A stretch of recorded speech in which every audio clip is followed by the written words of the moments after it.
where I do this sort of thing, provide training to about 40 school districts up in Northeast Ohio. That's my day job, and on the side, I travel all around the country, all around the world actually, working with schools and organizations, doing trainings and things like this, and it's awesome to be with you guys here. I've been coming to this conference for many years and absolutely love being here.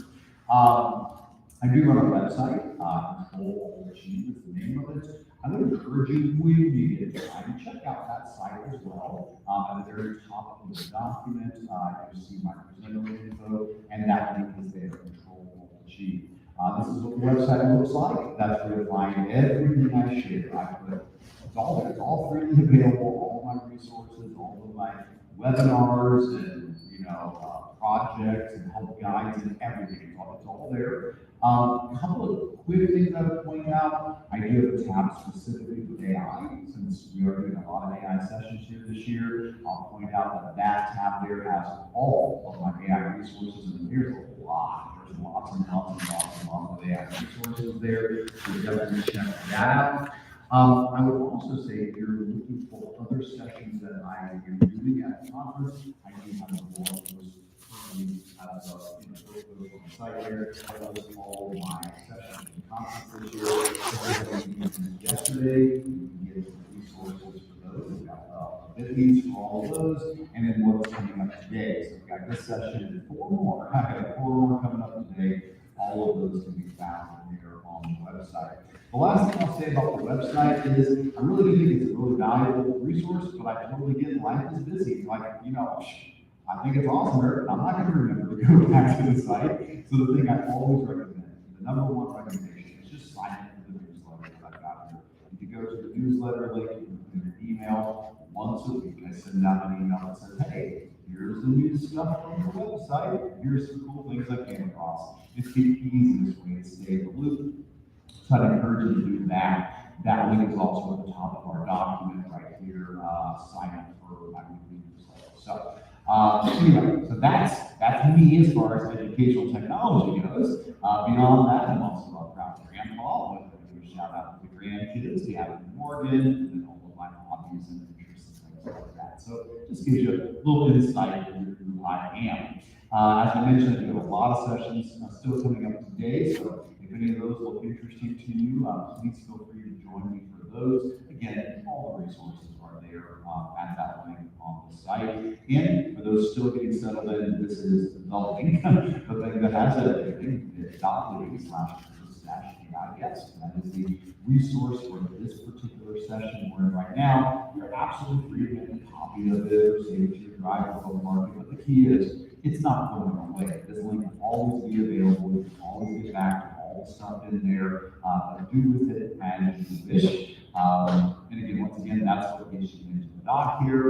At the top is all of my contact info, and then right below there is that typical sharing document that we're going to use throughout the session. In that sharing document, you can always add general questions or comments, but I've got some specific sections where I'm going to be asking you guys to help me brainstorm some ideas for our activities. All right, I think that's it. I think we got it. Any questions, comments, and needs before we get going? Make sure everybody's getting to the doc okay. It's all looking up fine. Excellent. All right. All right, so let's talk about what this session is. Now, a lot of times in my sessions, I don't know. I mean, they've got pretty straightforward names. AI toolbox, just AI tools, or something like that, or whatever. Accessibility tools to support all workers. I mean, it makes sense. This one, I don't know what was happening today. I decided to name it. I got over here. Today's stuff, Chatterbot. That doesn't really tell you exactly what the session is about. So, anyway, what I'm going to do is do a quick overview of what it is we're going to be talking about in this session, and then we'll get into stuff. So, here's the deal. This is basically a session about using AI to kids. That really is what the session is about. But let me explain what I mean by that.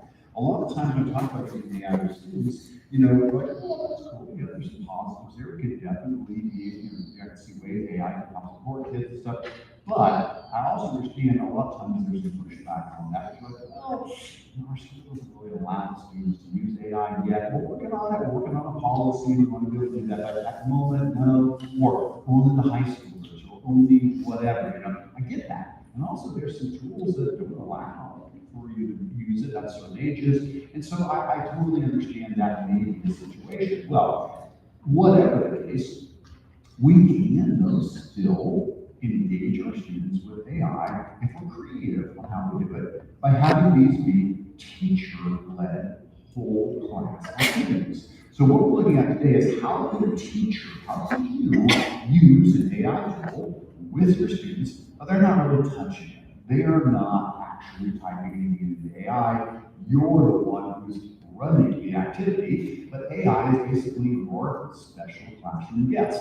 So think about this for a moment. Have you ever had a guest speaker in your classroom? Well, probably at some point you had a, I don't know, a parent came in or a community member came in and you gave a presentation to the students, or maybe they weren't physically in the room, maybe you did a Google Meet or a Zoom with an author, or I don't know, a scientist or a class on the other side of the country or something like that. You've had classroom guests. Well, that's what we're doing in this one. We're going to have AI be our classroom guest. That's the idea. We're going to invite, in this case, I'm using Gemini today for my example, ChatGPT, Gemini, whatever the tool you might be using. It's going to be a special classroom guest, and it's going to help us as a good teacher with some really fun activities. So we're using AI, the teacher's totally in control, the kids are benefiting from it. What's nice about this, using an AI in this way, is we are going to be customizing it. We're not just going to, just have a conversation with ChatGPT or Gemini. We're going to ask it to behave a certain way. We've got prompts already created that are going to guide it through what it's doing. So it's going to have definite guardrails as to what it's doing. Again, this is great benefits from this. It's a great way to keep the chatbot, in line with what we want it to do, while also engaging our students in some fun activities. Now, what are the activities we're going to look at? I don't think we can do all of these in the time that we have, but I'd love to do several of these. And for every one of these, in the resource document, the prompts are all there. I mean, everything's there. You don't have to worry about writing something down, trying to say it's all there. But I'm going to say if you do maybe 4 or 5 of these, then that'll be a good chance for you to get a good feel for what we're trying to do here. So again, in that document, you can scroll on down to page 2. That's where you'll see all the prompts. So right here under General Resources, prompts for this session, every one of those, there they are. There's the prompts ready to go for those. Now, what's the rest of the document? Well, basically, I break them all down so that, you don't really have to probably get past page 2 if you don't want to. You can just stop on page 2. But all the other pages, the next 20 pages after that, I basically break down every one of the activities, explain how they work, show you the prompts, stuff like that. So now, you probably just on page 2, you'll be flying there. But these are where we're going to be pulling those from. All right, so that's the plan. As far as the AI chatbot, yeah, you can use ChatGPT, Gemini, Claude, things like that. I'm going to use Gemini today.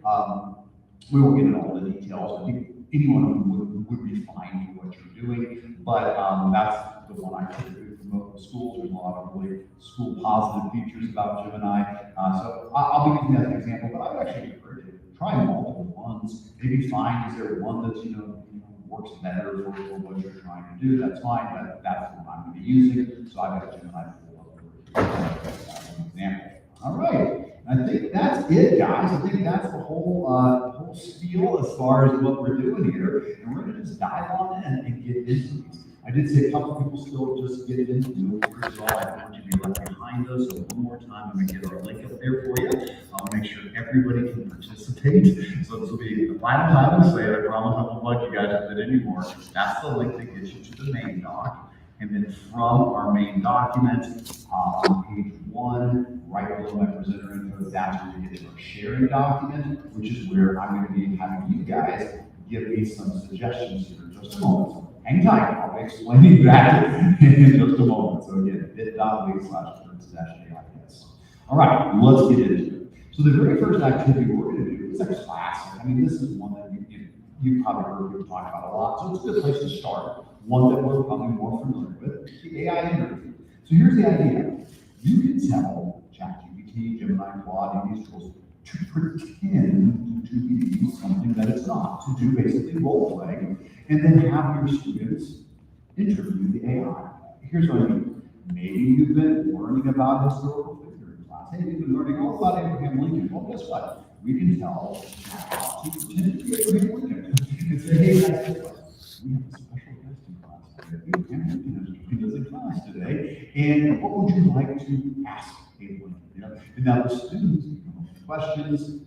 I'm the teacher, so I've got control over it. I can decide, well, which questions we're actually going to ask, and then I can type those in, and then the AI will answer as if the AI was Abraham Lincoln. Now, does it have to be a historical figure? No, of course not. Maybe it's a character from a book, I don't know, you've been reading The Great Gatsby. Well, let's interview Jay Gatsby and ask him questions about Daisy, or let's, maybe the kids have been reading Charlotte's Web, let's interview Fern, or I don't know, Pete the Cat, or whatever. It could be anything, It could be a character from a book, and they can interview the character. It could be, a person from, a different place or different time, a person with sort of career, it could be a lot of things like that. It doesn't have to be a person, it doesn't have to be a human. Maybe you're learning all about sharks. Okay, interview an animal, interview a shark. Have the AI pretend to be a shark, ask it questions, or maybe you want to interview a butterfly that just came out of its crystals,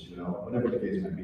It doesn't have to be a live thing. It can be an object. I had a science teacher, they were doing a weather unit, and he had the AI pretend to be a hurricane. And the kids interviewed a hurricane in class. So the options are endless. Now, what I need to know from you guys, I need some suggestions on who or what we should interview today. So that's what we're doing here in the sharing doc. So where it says here on page 1 of the sharing doc, AI interview, who or what should we interview, that's what I'm going to ask you guys to help me brainstorm ideas. Now, I appreciate that somebody was already trying to put some questions in. Don't worry about questions yet. We haven't chosen who we're interviewing yet. I just need a whole bunch of ideas.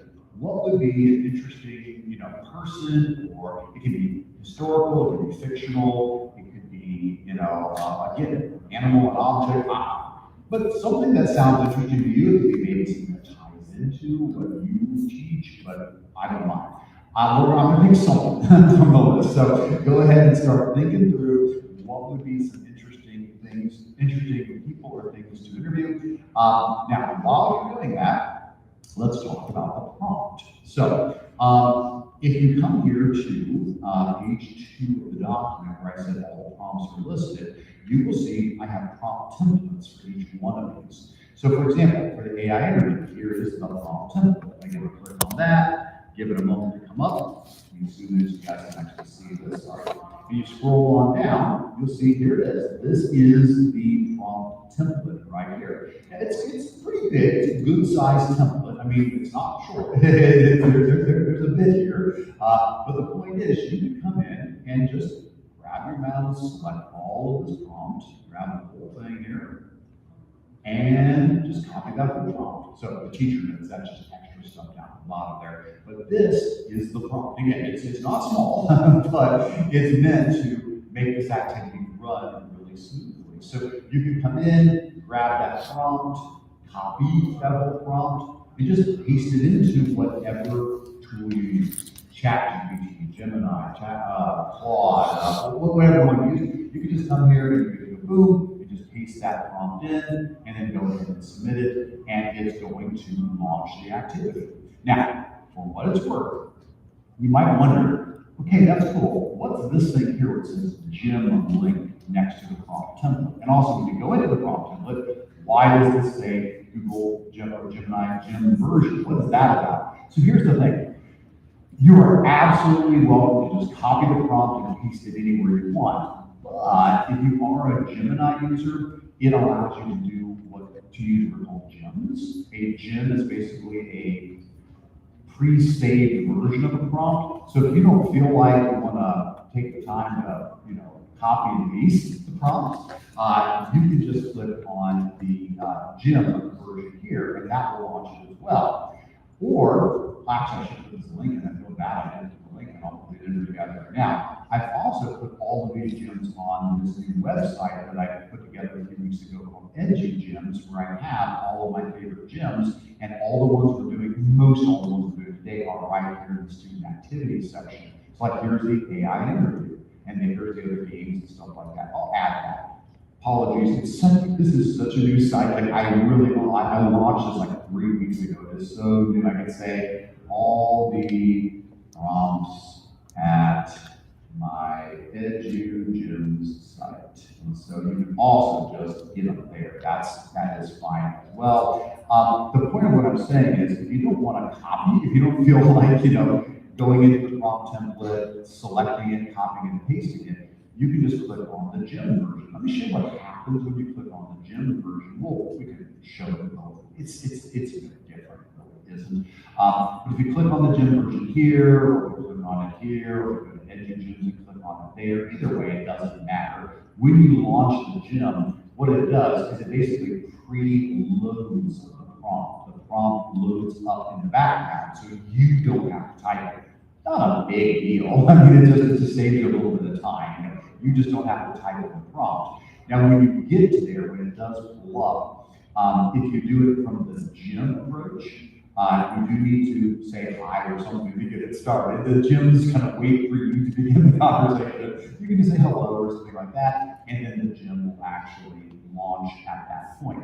Now, from that point on, this is absolutely no different than me literally copying and pasting the prompt. That's all. It just saves some time. So like in this one, where I literally copied and pasted the prompt, once I hit submit, it's exactly the same experience. That and this are identical. There is no difference at that point. So basically the point is, feel free to go into the prompt templates, feel free to copy the prompt yourself and paste it, but if you're like, won't take the time to copy and paste it, that's what the gym links are for. They will preload the prompt for you, and you can get them through my EduGym site, you can get to them from this page as well, whatever works for you. So let's go ahead and let's just let's try it out. Let's pick one of the virtual guests that we want. So this is what the AI says. Hey, I'm ready to be a virtual guest. Tell me, who you want me to be, what grade level is this for. So if you look, you don't have to, but if you look at the prompt, that's what the direction basically says. It's basically, hey, I'm going to be a virtual guest, tell me these things. Why is it asking all of this? Well, it definitely needs to know who it's going to be. What's important to know the grade level, because I tell them the directions here. You need to make sure that what you are saying is appropriate for that grade level, because it's talking to class of kindergartners versus talking to middle schoolers or high schoolers. You want the AI to adjust that. So my gosh, look at all of these options. So we've got Old McDonald, we've got a rubber ducky on a programmer's desk, a red blood cell, Benedict Arnold, Freddie Freeman, from Who's, Casca Montano, very Caterpillar, Martin Luther King. Oh my gosh, there's so many here. Chief Joseph, Anakin Skywalker, Plant Animal Classification, Mitochondria. Okay, so yeah, I know you're getting excited about asking questions. Don't do that yet. We haven't picked anything yet. You guys can interview anybody you want. I'm just going to do one up here. You can copy the prompt, you can click the gym, and you can just do your own interview there and try it out. I actually encourage you to do that. But let's see. For this example, what would be a neat one to go with here? This is a great list, guys. Seriously, these are all. I'm trying to pick something I've never done before. Like, what's something that kind of looks a little different than the normal one. You know what? I've never interviewed a red blood cell. I'm going to do that. I'm just going to do a red blood cell. I'm going to interview a red blood cell just to show that we can really interview anything. And so what I'd love to know is, give me some questions here. What would be something to ask of a red blood cell? And so come up with some ideas. I don't know, whatever you guys want to go in there. What would be some things for a red blood cell? So I'm going to do a red blood cell. So here where Gemini said, who should I be? I'll say a red blood cell. And then as far as the grade level, what would you say? Is that like a middle school, high school? And what are people learning about red blood cells? Any thoughts? Probably any time. Could be learning about it. I'll say middle school students.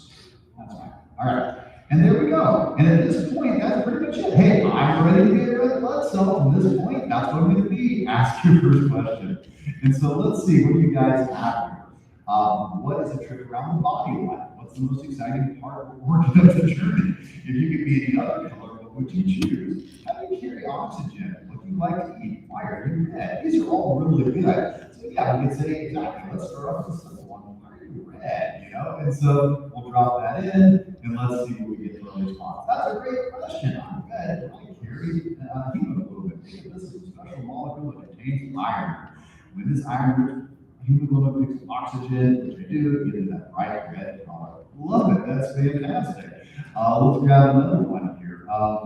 What's the most exciting part of our kindergarten journey? That's another really good one.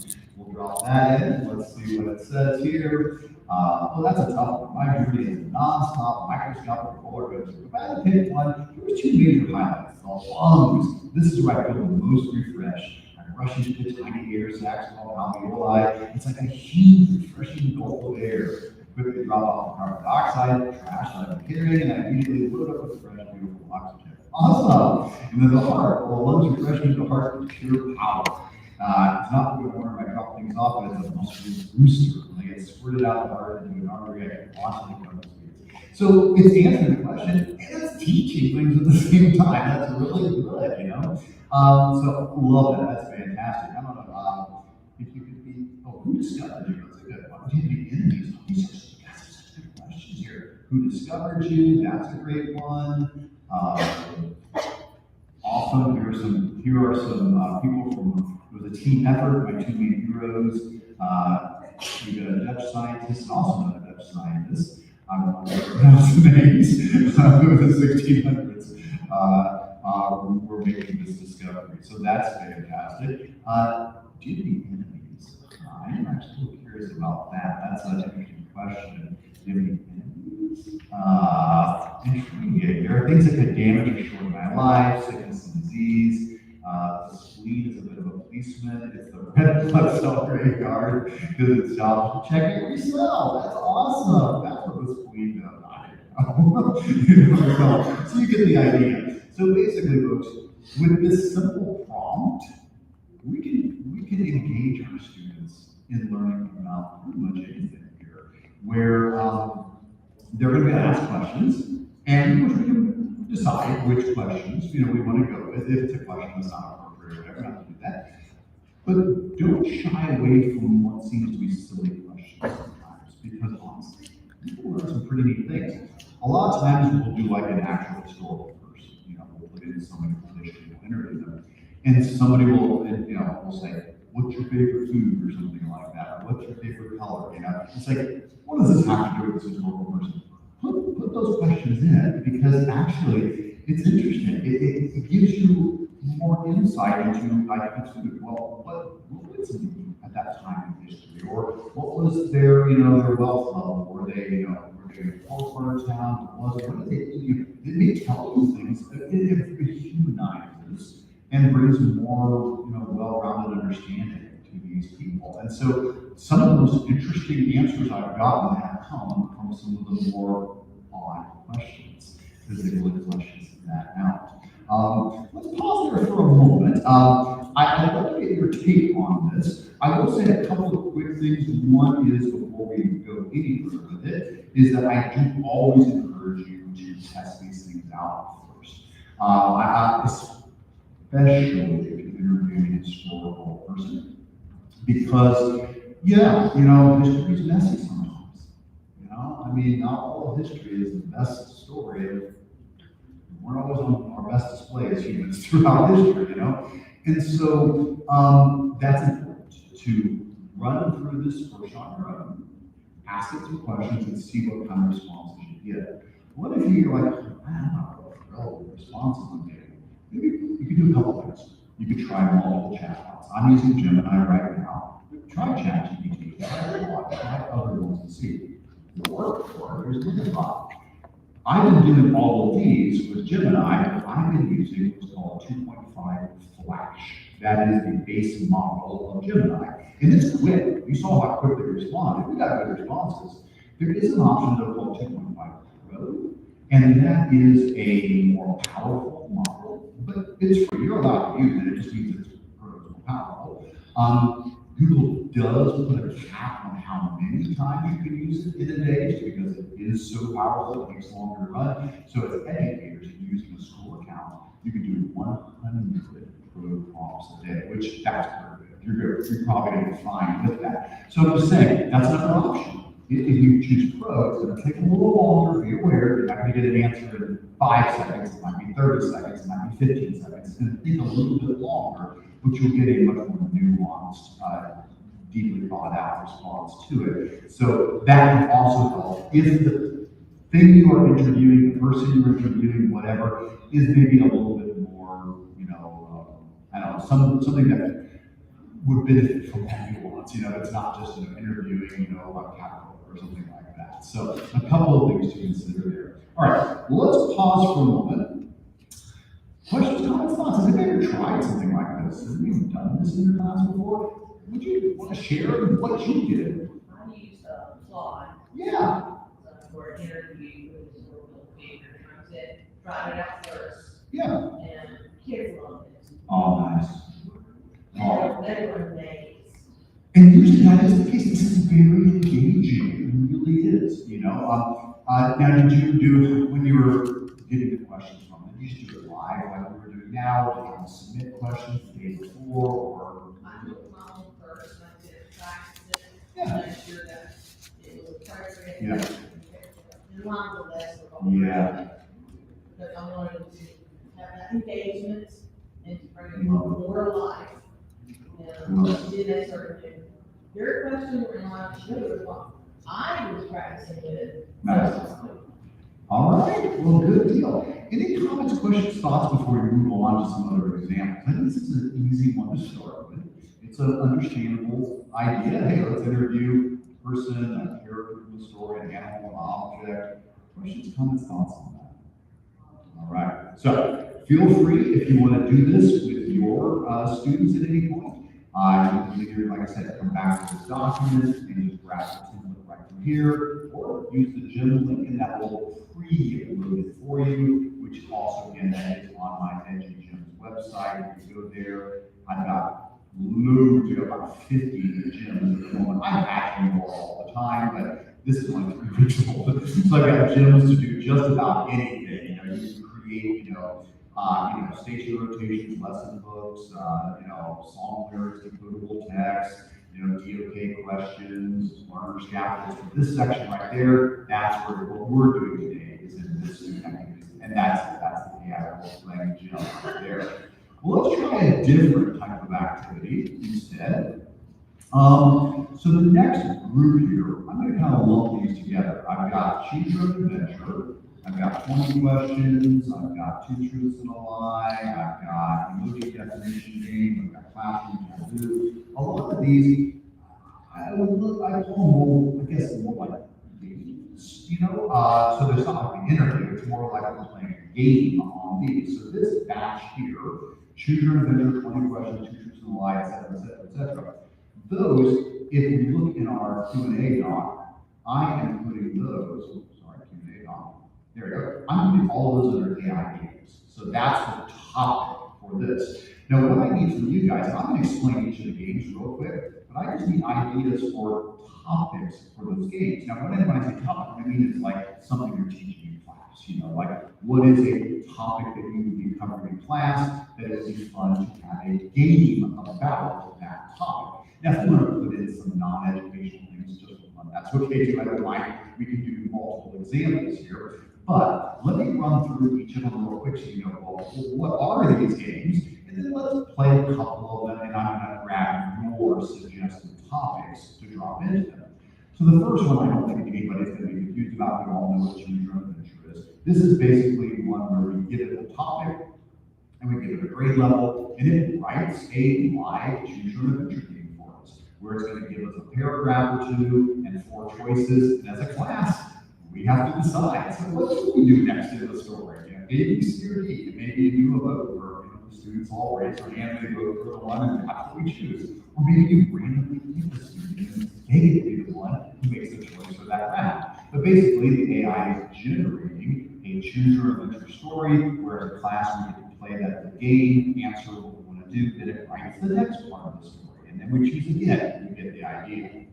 The next game I've got here is 20 questions. I think most people know what 20 questions is. Again, we give it a topic, and from that topic, it picks something in that topic as the mystery word we've got to guess. And so our job is to ask it yes, no questions to try to figure out. So if the topic was marine animals, it's going to pick a marine animal, and we're going to be like, do you breathe underwater? Do you have scales? Are you a vertebrate? It has to be yes, no questions. And we have 20 questions to try to figure out what the thing is. This is great for building subject area knowledge, for critical thinking. Like, okay, well, we know this, and this. What would be another good question to narrow this down? So that's a great way to play as a whole class. Next up, two truths and a lie. You probably know what this is. Basically, we give it a topic, we give it a grade level, and it generates 3 sentences, 2 of which are true, and 1 is plausible, but there's something wrong with it. It's not quite right, and that's the point. It's now up to the class to decide which one of you think is right, and why. Why do you think that's not true, And so we're getting subject area knowledge, critical thinking, and then we say, okay, as a class, we picked this, and it will let us know if we got it right or not, and why that was the case, and so on. So again, easy, fun game to play. The next one up probably needs an explanation, the emoji definition game. So what this one is, yeah, same setup. We give it a topic, we give it a grade level, and what it does is it picks something from that topic, and it represents that word, that phrase, that concept, that idea with emojis only. Our job as a class is to try to guess what it's trying to represent. And so it's all about visualizing a concept and being like, okay, that is representing X, Y, Z. So like this case, the topic was Shakespeare. So what would this represent? If this is what the emojis were created from the AI, what might that be representing?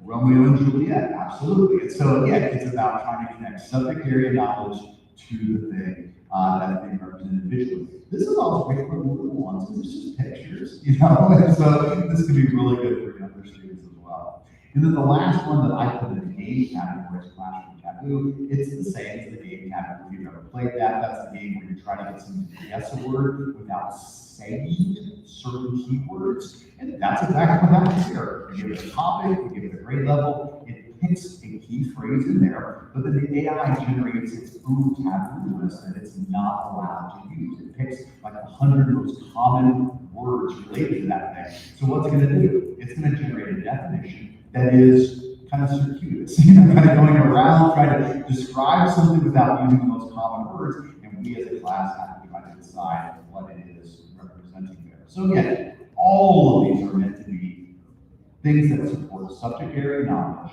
critical thinking, classroom discussion, and such. So with that in mind, let's see what you guys have been putting in for possible topics. Day in the life of a flower, a spider, airplanes, robots, digital citizenship, symbolism, Dewey Decimal System, Harry Potter characters, a hero's journey. And again, we'll do several, games here, so we could have, we could choose lots of them. It doesn't have to be just any one of these. But let's try some of these here. And also, I'm curious if you have a preference as far as which of these games we play. We can't play them all in the time we have. Is there one that you really thought would be really fun to play? You guys have a suggestion? I'll just pick one, but was there one of the games you preferred to play?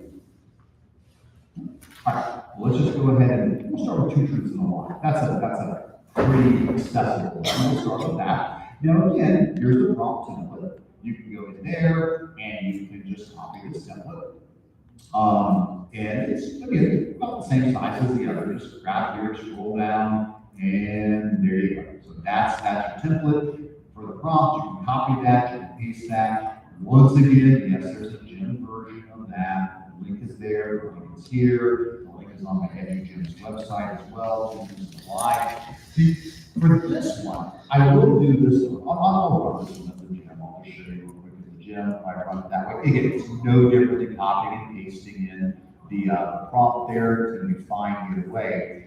I will say this though. Once you get into the game ones, I might suggest popping up to 2.5 Pro, just because like when you're doing the two truths and a lie, you really want it to be nuanced. You really want the lie not to be like blatantly obvious. And I found that when you do Pro rather than Flash, it does think a little bit more, and tends to be a little bit better at coming up with a plausible but still incorrect lie. So I'm going to use Pro for my example here. And once again, I'll just say hi. Again, gyms, you got to say hi to get them started. If you do the normal prompt, it'll just start automatically. But there you go. Welcome to our Two Truths and a Lie game. Please let me know what topic you would like the game to focus on and what grade level your students are in. So let's take a look and see. Wow, there's just so many great options here.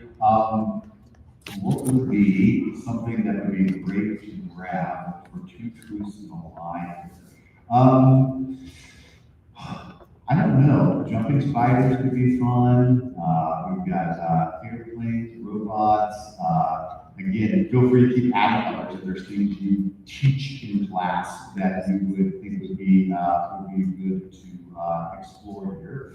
Let me see. I'm just gonna, you know what? I don't know a lot about jumping spiders, so that might actually be a challenge. Let's say we're learning about jumping spiders in class.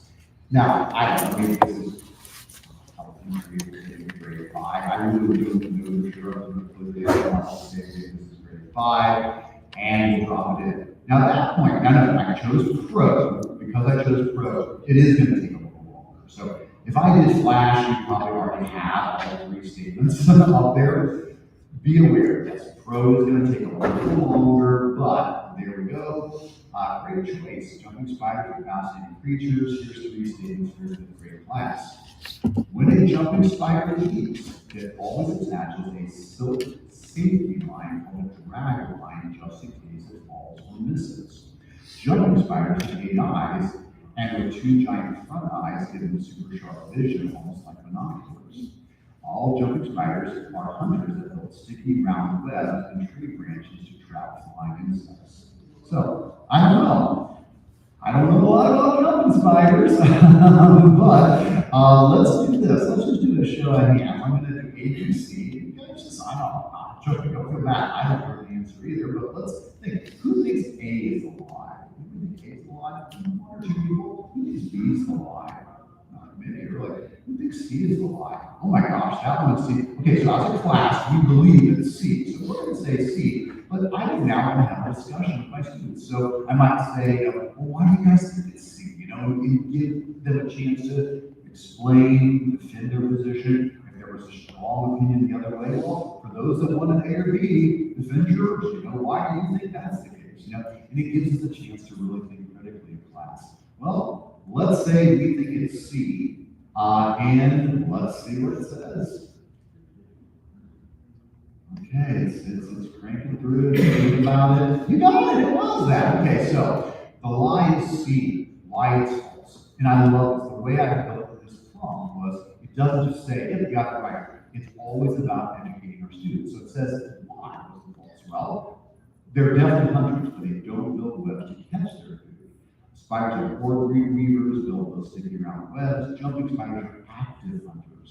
They use their vision to hunt and they pounce, and they catch the food that way. But then the truths, I love this. Why these are true. Again, it's constantly teaching us. Yes, this is true. It does do the drag line. Yes, this is true. It does have those 2 big front eyes. This is, would you like to play a game with the same topic, or would you like to choose a new topic? And there you go. So you can say play again, or pick a new topic. So that would be an example of the 2 truths and a lie option. Now, you can obviously modify this if you wanted to. If you don't use the gym version, if you actually copy the prompts, you can modify the prompt. So at the bottom of this document, I say, you know what? You could do things like make it, 4 truths and a lie, 2 truths and 2 lies, 1 truth and 2 lies.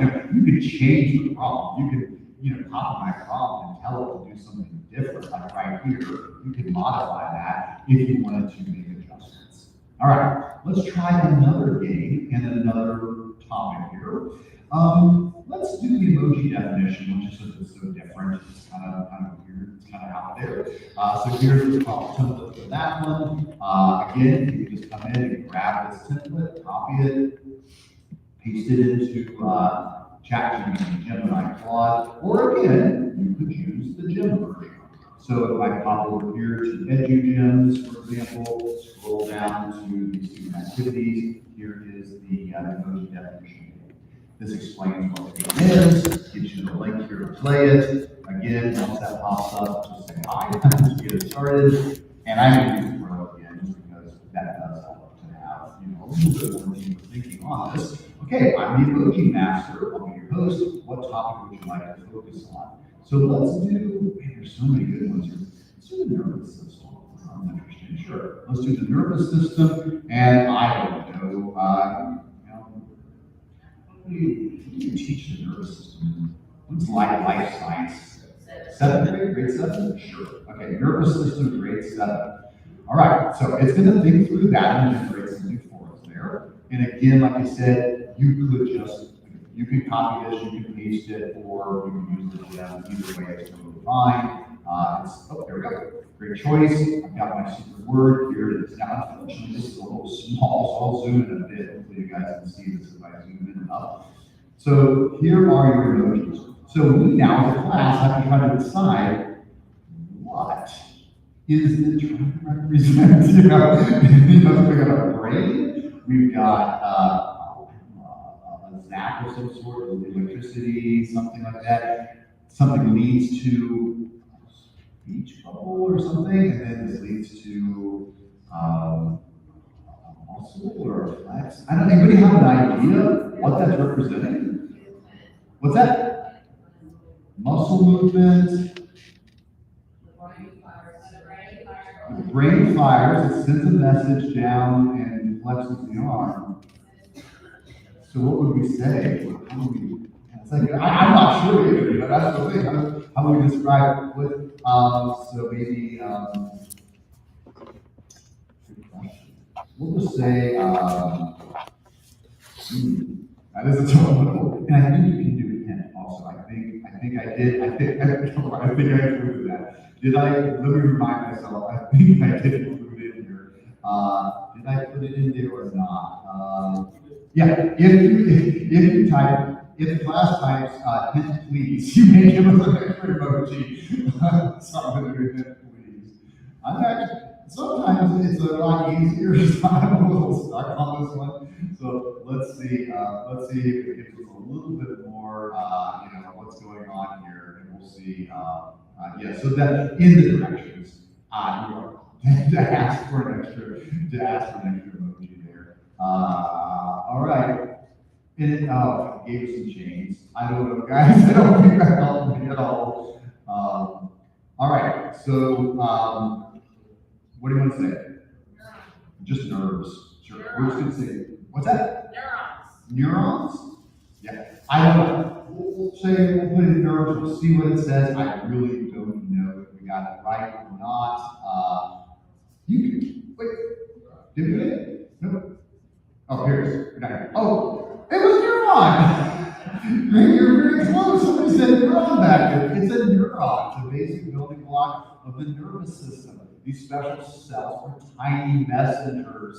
Because of the message, it's delivering a message to the brain. And again, this is the problem designed to explain. The brain is the nervous system. The lightning bolt is the electrical impulse. This is the signal traveling, this is the message being sent, it gets down there, and the hint was they're all linked together to the chain. I love it, and so there you go. Now, you can also just have, if you ever want to have fun at a party or something, we did this once where we did 80s songs. It was crazy. It was really good. So this could be a really fun one just to play with people as well. We did 80s songs. Okay, so there you go. So anyway, you can play any of these. They all do the same thing. Classroom taboo, 20 questions. The choose your own adventure one, that was really neat. It writes the whole story for you. It does a really good job there. All right, well, let's pause for a second. We are going to try to get to a couple more quick examples. Time's ticking by, but questions. Questions on the game group of these. Or is there one you'd still like to see before we move on? Questions, comments, thoughts on the games that you can play with AI in class? Good. All right. So after all the games, the next one I have is the AI debate. Now, I think this is a really powerful tool for critical thinking. The idea behind this is, let's have a class debate between our students and an AI on a topic. So, I'm going to explain the prompt here in just a second, but you guessed it, I need some debate topics. So, here, what topic should we debate? Take a moment and start throwing in some ideas of what would make for some good debate topics. And let me go ahead and pop open the prompt for that. So here's the prompt template for the debate. So you can do debates so many different ways. For mine, basically what I did was a kind of a modified, simplified Lincoln Douglas debate. So we're just calling it a point counterpoint debate. So the prompt basically tells the AI that we're going to have a debate. We're going to have to tell it what the topic is, the grade level of the students. We have to tell the AI what stance it is taking and how many rounds we want the debate to go and who is making the first argument. So we give it all that information, and once we do that, then it jumps into the actual debate. So what is my debate structure? Again, this is had to pick something. So the structure is this: whoever goes first states an argument. The other side gives an initial response to address that argument. The first side then can give a quick rebuttal, and then the other side gives a final word. And that's it. That's a wrap.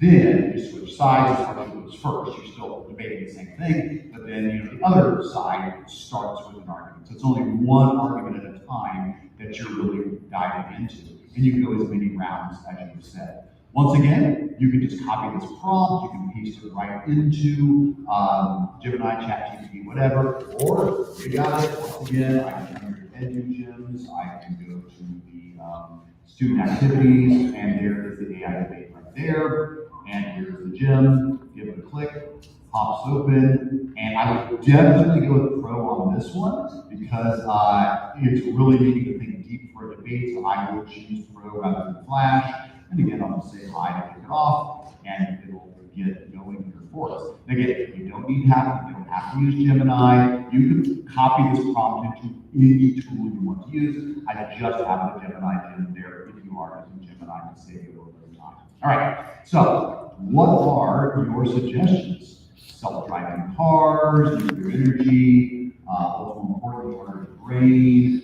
free college versus paid, pineapple belong on a pizza, data centers for AI, or dragons, or wyverns better.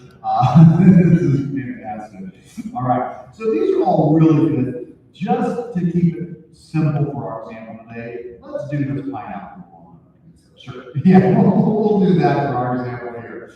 So the topic is, does pineapple belong on a pizza? We'll say students are in, say grade 9, and we'll say, should the AI would AI think that pineapple should be on a pizza? Yes or no? What do you think? Do you think no? Okay. Your stance is no, pineapple does not belong on pizza. Let's go, 4 rounds. We won't really go 4 rounds, and I'll say you start. So there you go. So that's the setup. That's really it. And at this point, it's now going to, in this case, come up with the first argument, and our job is now going to be to respond to that, and then back and forth, then we switch, and then we give our argument, and then it responds to that. Now, I'll go ahead and drop this in and let it start generating. A couple things to think about here. If you're really just trying to get kids to begin critical thinking and debating and stuff like that, you can pick a simpler topic. You can pick something where the kids have a strong opinion on it and let them argue for that. If you want to up the ante on this, though, later on, you can pick a topic they've got a strong opinion on, but make the students argue the opposite. You can let the AI have the opinion that you're pretty sure the students hold, and then the class has to argue something that they normally would not take that stance. They can dig into it. All right. Round one. My first argument: the pineapple does not belong on a pizza because its flavor profile is fundamentally incompatible with the dish's core ingredients.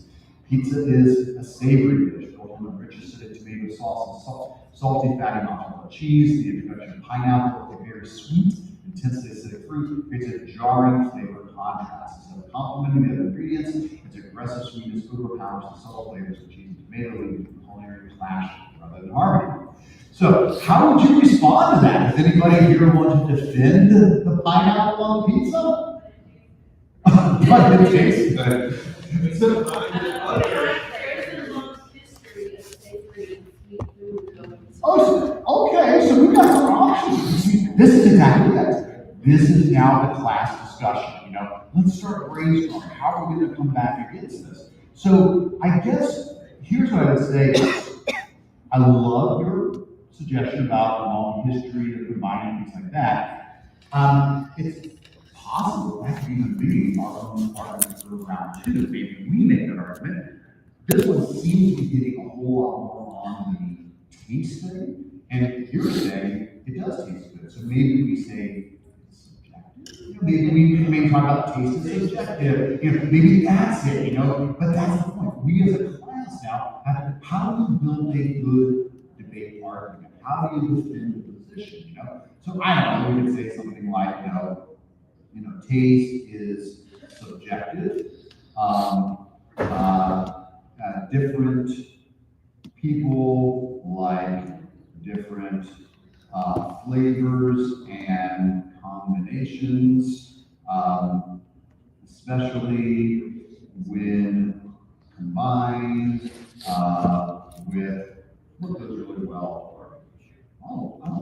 With barbecue chicken on a pizza, pineapple tastes great for many people. So we could do something like that. And now it does get to give a quick, follow-up to that, and then we get a closing thing on that. Thank you for your response.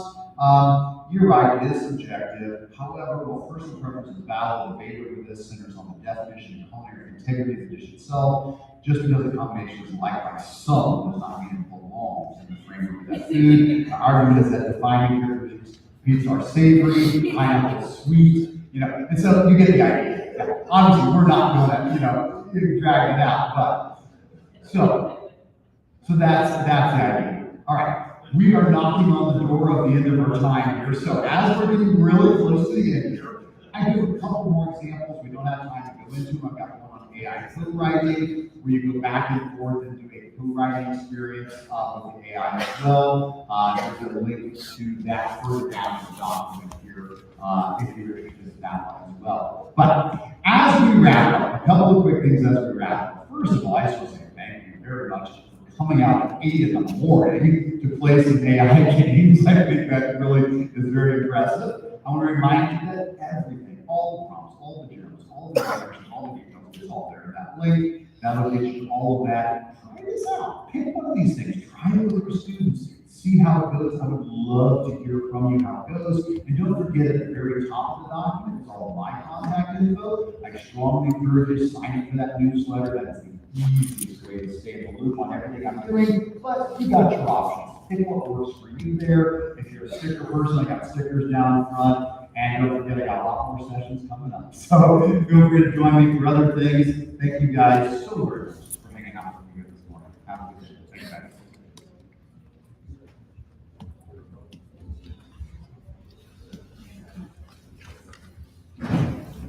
So I wanted to ask you a question.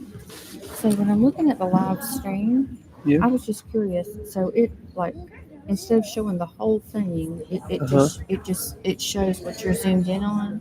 I can change it to show like that. Wait. Oh, I don't know why it's not. Oh, there you go. Yep, there it is. Okay, but as you're working, it's gonna. No, it No, was it's just not. it was just a setting that I didn't Oh, have okay, turned. okay. Oh, Did you prefer it that way?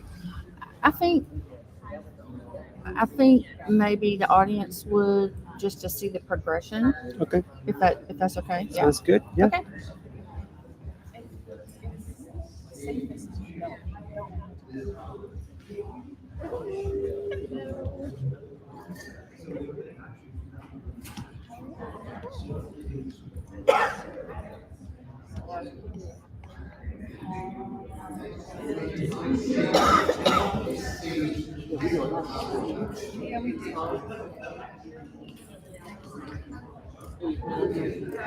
Right here, right here. That's everything else. I'm used to hurting or or not hurting, whatever. But right here, right here.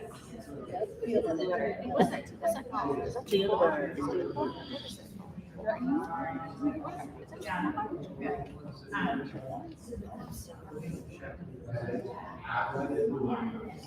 All right, so Ross the boss is over there. Summer 7. Yes. Yeah, so he said, yeah, it's gonna do, it's answers, and he's good to go. So just pop it on. It's 1:30 today, which is really good. It's past our overtime.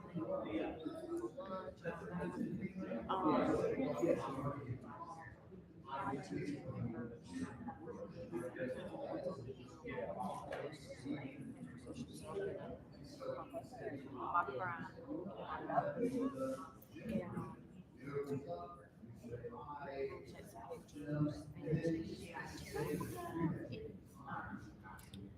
I know everybody's on social media, but we just started our instructional innovation Facebook.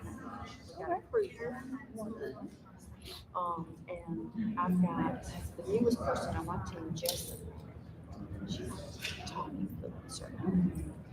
I didn't know that when she was hired. She's good.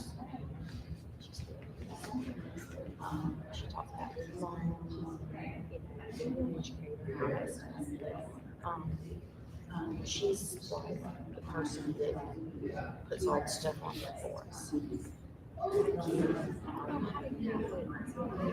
yes, okay, I saw her post. I contacted our communications person and said, I can read. Okay. She didn't respond. Newsletters. Every PL they do now always have that. Okay, got it. Yeah, that's good. And we've actually really slowed down on and now we're starting to back it up. We're very into classes, like we are not allowed to post anything out on my personal anywhere. So now I have to submit everything. Final, going through approval. They will rewrite it or edit it, whatever it is, and then they can fine. So then that's right, yeah. But it's keeping everybody.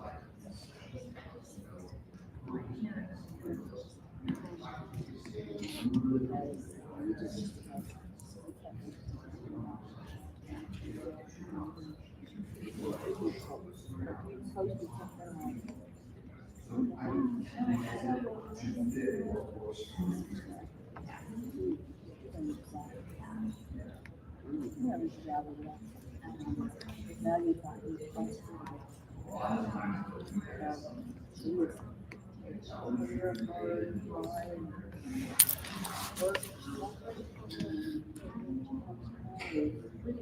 Well, like I'll take pictures today and I'll phone it through Jessica. And she'll be sure it's completely correct. pictures or places showing should faces. And we do show some faces, but We don't show.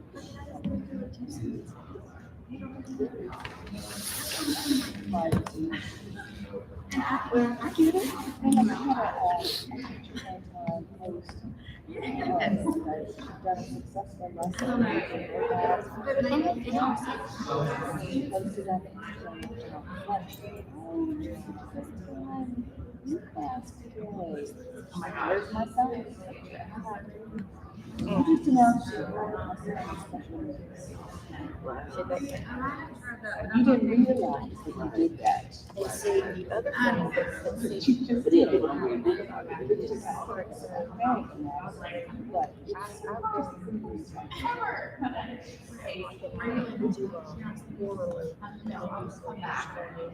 just celebrating.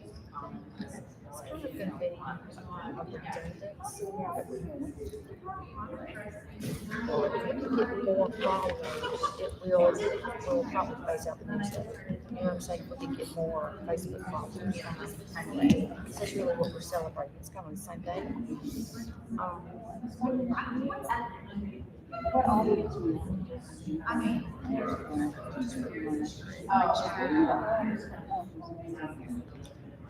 Right, and at one time, strictly posted to Twitter. But we take that information. Most of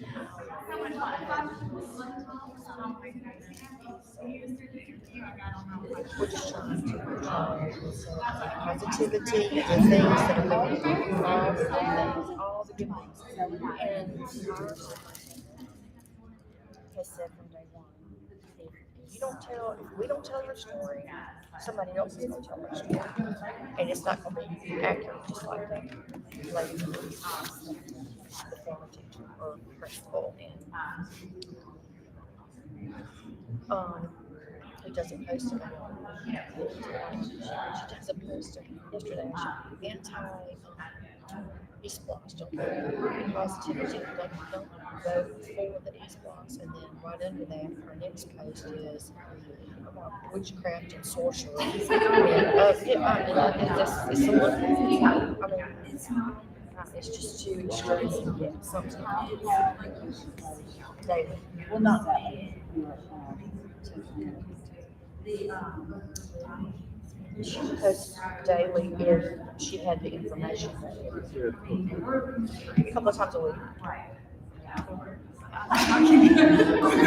That's good, because if we put it in our email signatures, if we still continue to put it in all of our newsletters, and put it in any presentation, be sure to follow us. Yeah, that'd be great. Yeah, that'll work. That's one, I didn't think about that.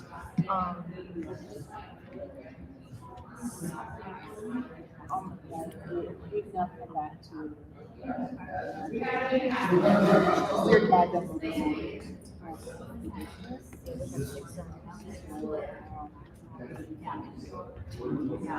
Every zone something. One, for me and my two other roommates, we have to submit something. Funny enough, my other zone, real hard to do. We're the ones that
Curtis Jones was actually pretending to be phenomenal. Of course. And he goes, most superintendents bring a few folks with them.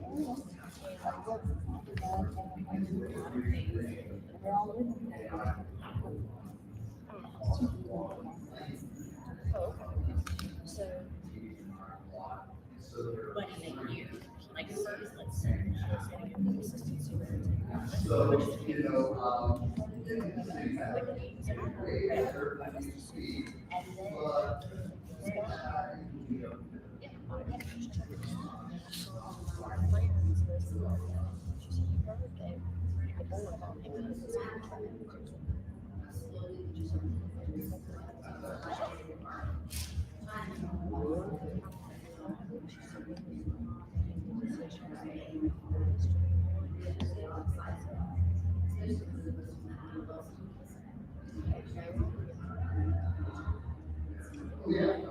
So you never know who's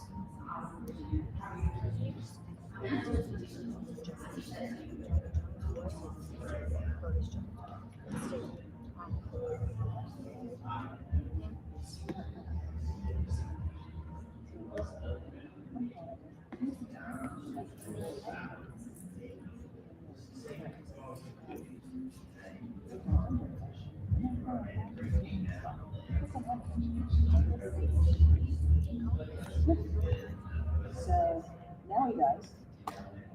Fast track.